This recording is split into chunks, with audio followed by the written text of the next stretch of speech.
Hello everyone, আশা করি সকলে ভালো আছেন। আমি যে এই বিভিন্ন একটা মানে এই যে সিআইডি ইন্সপেক্টর কনফার্ম এগুলো যে কনফার্ম এগুলো শুধু অডিও ভার্সন ছাড়বো, ঠিক আছে, এরকম একটা বিষয় দিয়ে।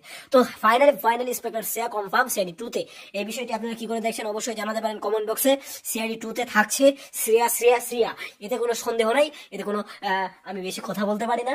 আমার ভাই আমাকে জোর করে ভিডিও বানাচ্ছে যে ভিউ মানে এই সেই কথা কি, আসলে আমি কি বলবো, আপনাদের মোহাব্বত এর জন্যই বানাচ্ছি মাঝে মাঝে। তো সিআইডি ফ্যান্সের জন্য অনেক সুখবর, খুব শীঘ্রই আসতেছে সিআইডি টুর প্রোমো। এই বিষয়টি আপনারা কি করে দেখছেন অবশ্যই জানাতে পারেন আমাদের কমেন্ট বক্সে। সিআইডি টুর সরি 3টা প্রোমো এসেছে, আজকে আরেকটা প্রোমো এসেছে 4 নম্বর প্রোমো। তো এই বিষয়টি আপনারা কি করে দেখছেন অবশ্যই জানাতে পারেন। তো বেশি বক বক করবো না, অনেকে আমার বক বক পছন্দ করে না, কি আর বলবো, বলার কিছু নাই। এই পছন্দ করে নাকি ভিডিও বানাতে চায় না, কিন্তু আমার আর মন মানে না। এসব বাগলামি করে ফেললাম। যাই হোক, সিআইডি টুতে 100% 100% কমেন্ট সিয়া থাকছে। থ্যাংক ইউ, ধন্যবাদ পুরো ভিডিওটি দেখার জন্য।